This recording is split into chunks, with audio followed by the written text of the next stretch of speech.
Você já percebeu como o formato do nariz varia muito entre as pessoas? Isso acontece porque a estrutura nasal é influenciada pela genética e pela etnia. Mas será que existe um nariz ideal? Você sabia que a rinoplastia pode ser feita respeitando algumas características? Apesar de, a maioria das pessoas quererem exatamente o contrário, acabar com algumas características. Eu sou a doutora Juliana Luquezzi, sou otorrinolaringologista, especialista em cirurgia plástica da face e rinoplastia, e no vídeo de hoje eu vou te explicar as diferenças entre os tipos de nariz e como a rinoplastia pode atuar neles sem perder a identidade.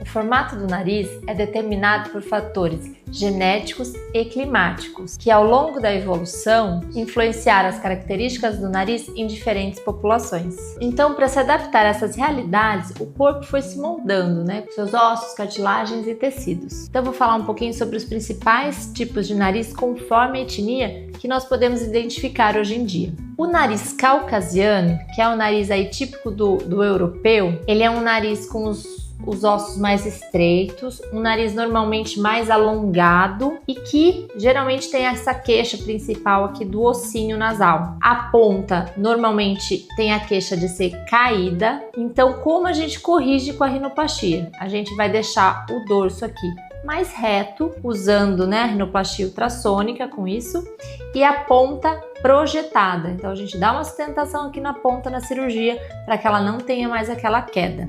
Outro tipo de nariz é o afrodescendente, onde a queixa principal são as narinas largas, o dorso ele é mais baixo e a ponta ela é proeminente no sentido de um espessamento da pele, tem a pele bem grossa. Nesses casos de nariz a gente trabalha muito a ponta nasal, então, para ter uma definição maior, com técnicas de estruturação de cartilagem, para poder dar um formato na ponta, associado muitas vezes com uma redução da narina. O nariz asiático, ele é um nariz muito parecido com o afrodescendente. Ele tem também as bases largas, um dorso bem baixo e uma baixa projeção da ponta, com a diferença de não ter uma pele tão espessa aí quanto a do afrodescendente. Então a programação cirúrgica desse tipo de paciente é aumentar o dorso nasal, fazer uma estruturação da ponta, que eles não têm, com cartilagem e muitas vezes acaba fazendo também uma redução de narina quando necessário. E para finalizar, vamos falar aí de um nariz brasileiro, que não deixa de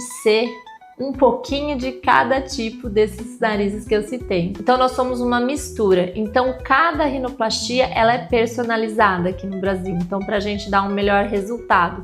Então pode ser que o paciente tenha tanto um dorso alto do nariz caucasiano quanto uma narina larga do afrodescendente. Então temos que unir as duas técnicas para fazer um nariz mais delicado, para aquele tipo de face. Como vocês podem ver, é extremamente necessário prezar por uma avaliação individual do paciente. Nosso principal objetivo é proporcionar uma harmonia na face do paciente, sem seguir um padrão, respeitando a etnia do paciente, caso ele deseje. Então, gente, não existe um nariz ideal, existe a sua vontade de mudar. Se você tem dúvidas sobre o vídeo, sobre a rinoplastia, agenda uma consulta, eu vou ficar feliz em te receber. E se você gostou desse vídeo, por favor, comente aqui e se inscreva no canal.